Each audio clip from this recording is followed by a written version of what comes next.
This is Between the Uprights. Football is life. The rest is just details. Here are your hosts, Joe, Matt, and Chris. It is AFC Championship weekend, and we are getting a fucking masterclass in two of the best teams in the NFL with two of the best quarterbacks in the NFL going up against each other. And we have ourselves another conundrum here, people. And the conundrum is that Josh Allen has a similar track record to Lamar Jackson. And it isn't a good thing right now in the fact that Josh Allen in the playoffs against quarterbacks not named Patrick Mahomes, 7-2. Against teams led by Patrick Mahomes, 0-3. He has never beat him. Never beaten Patrick Mahomes. And we also saw that amazing playoff performance against the Chiefs where Patrick Mahomes orchestrated a comeback drive in 13 seconds. That was an insane into the game. And yet here we are once again. It is a new year and it's the same old story in the AFC Championship game. It's Bills Chiefs, baby. And it is all coming down to this. Does Josh Allen finally get over the Patrick Mahomes sized mountain to get into the playoffs? Or do the Chiefs continue their historic march towards a three-peat to be the first team in NFL history to do so? And we did a video. We did a video on this for the Chiefs chasing a three-peat early in the year. You can go to this channel. You can check it out below. It is one of our first videos we put out for this channel. And we said they probably do it because it's the Chiefs. There's two things that we talk about here between the uprights all the time. Matt coined the phrase. In fact, when it comes down to choosing a team that you think is going to win, two things come into play. Quarterback, head coach. The Chiefs got the two best in the league right now. No doubt about it. And let's also not get it twisted here. The Chiefs have a defensive coordinator who is absolutely just out of his mind. All right? It is absolutely insane how much this man means to this team. And Steve Spagnuolo, let me tell you, buddy.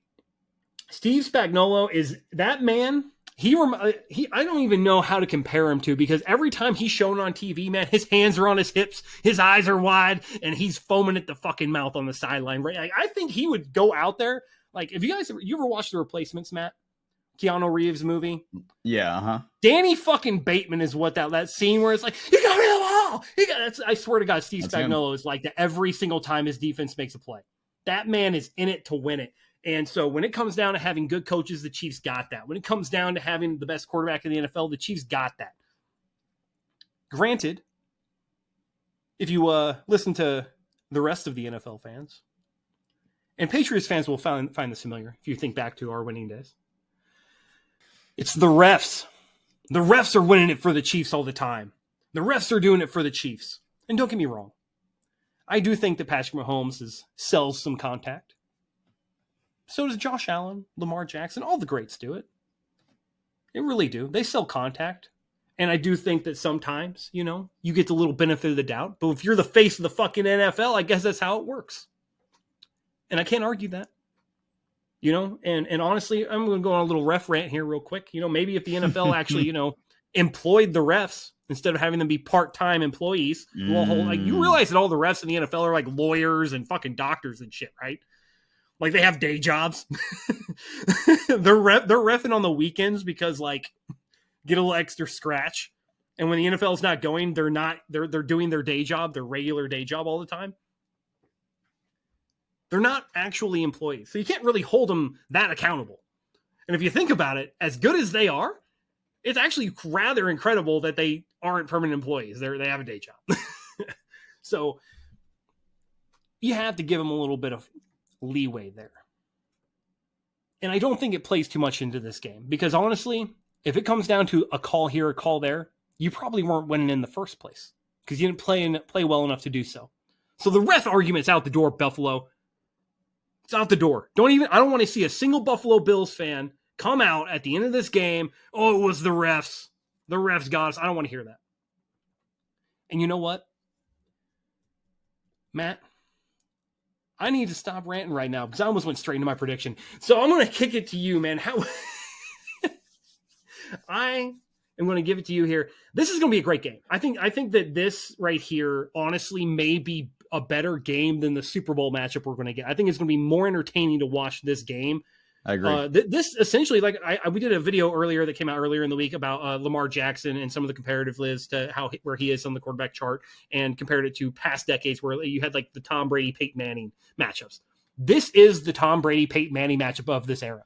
You have to understand that this is like historic level things that you have to appreciate while you have it. So I'm going to kick it to you here. This historic matchup, how do you see this going? Key factors, key matchups, X factors. Give me the rundown, man. I know you got the data. I got it. Listen, Joe, I got it. Okay, we got our co-host missing. We got Sammy. He's dealing with a family issue. We're praying for you, buddy. Hope everything goes well. Chris is on vacation, so we're holding down the fort. So I got to do my thing in here with the key matchups and X factors. Okay, but before I get into that, listen up, people. Okay, ref Twitter. Okay, listen up, ref Twitter, because it's getting ridiculous. Okay. Joe, one of my main things for people who don't know me, I'm a coach. Okay. I coach baseball. Actually, that's what I coach. And I coach strength and conditioning as well.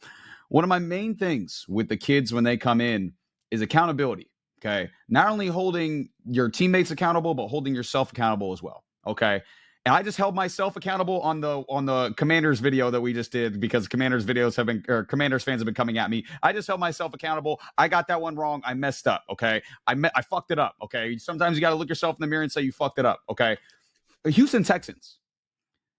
Did the refs make you miss 2 easy field goals, have one of them blocked and miss a PAT? No. Did they force you to allow 8 sacks to the defensive line of the Kansas City Chiefs? No. Did they force you to put up 12 points and the only reason you got 14 is because the Chiefs decided literally just to run out of the back of the end zone with 10 seconds left in the game? No. Okay. You did not deserve to win that game. There was no part of you that deserved to win that game, nor was there anyone on the planet that legitimately actually thought throughout any point in that game that the Houston Texans were going to win that game. So again, were those calls bad? Yes. Do bad calls happen literally every single game that has ever existed in the history of sports? Yes. So again, don't complain about it. Don't bitch about it. Look yourself in the mirror and ask what you could have done better. Will Anderson, the more you have that mindset of, oh, it's the refs' fault, it's us versus the refs, the Chiefs are going to win anyway because the refs had their back the entire time, you are never going to win a Super Bowl with that mindset.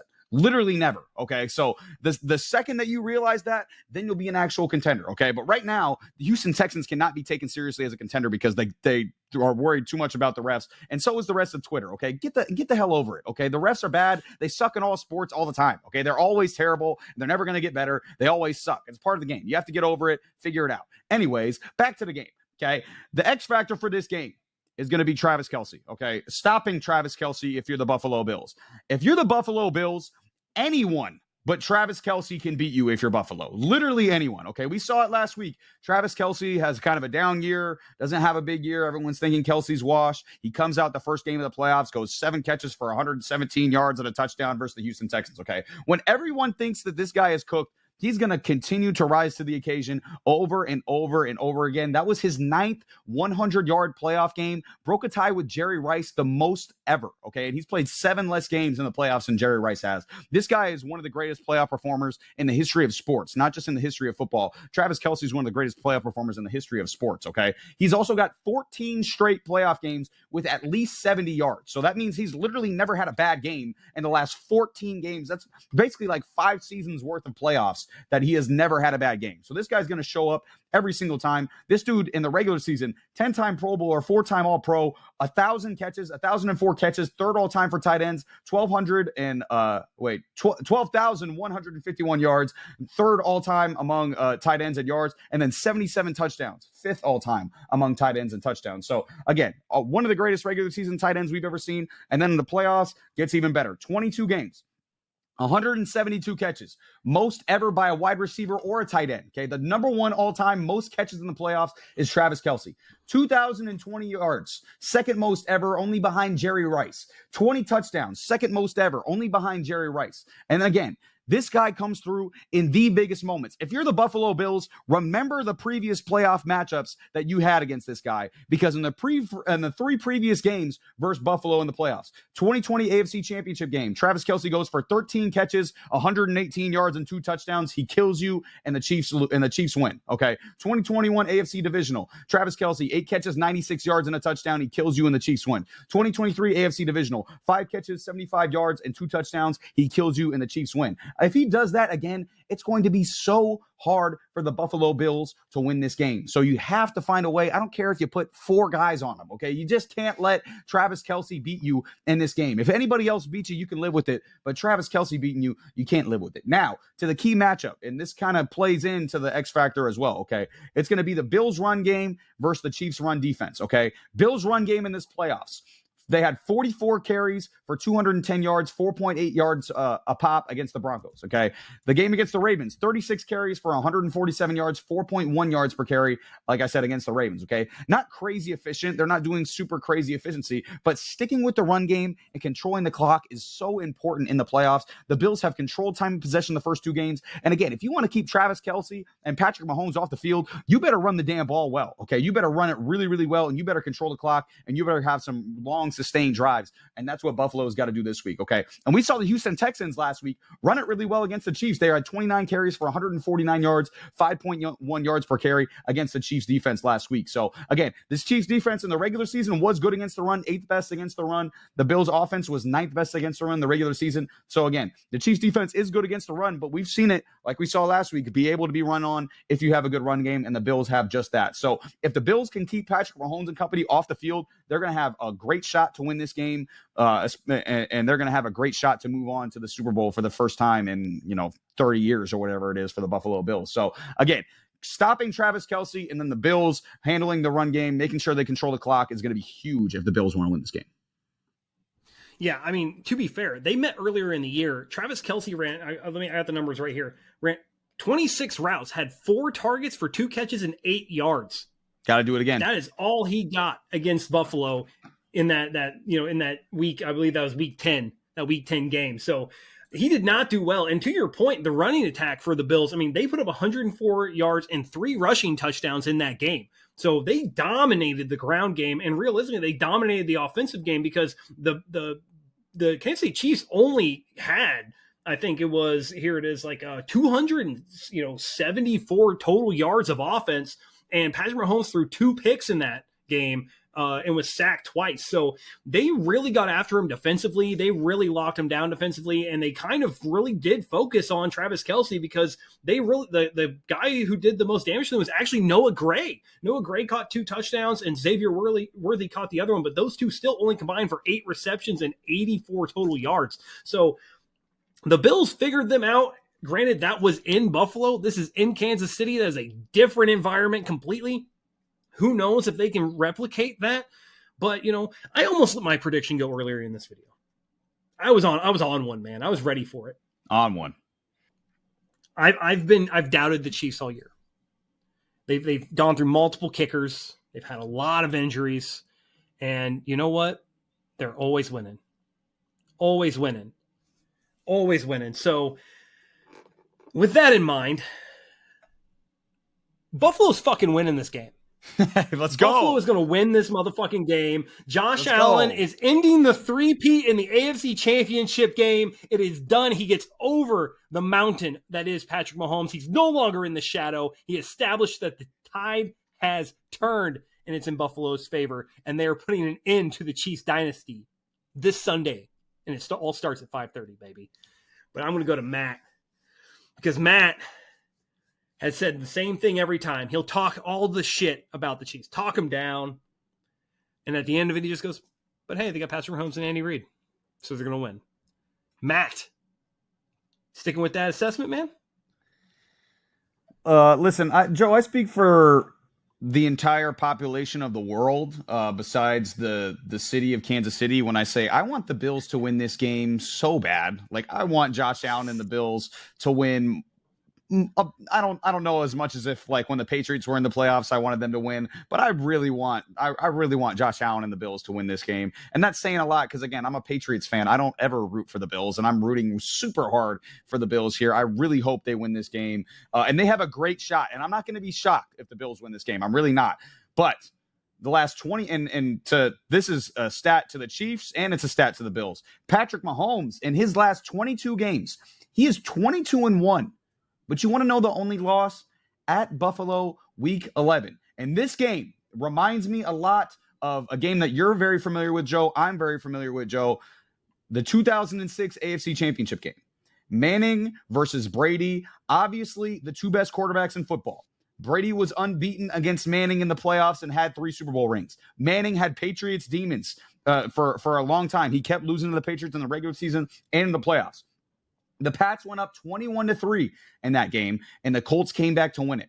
Wouldn't it be something for Josh Allen and the Bills to do the same? Allen versus Mahomes, obviously the two best quarterbacks in football. Chiefs continually beat the Bills in the playoffs, 3-0 in the postseason against the Bills. Patrick Mahomes also has 3 rings, just like Brady had. Allen, just like Manning, has demons against Kansas City, right? Can Josh Allen do it? No.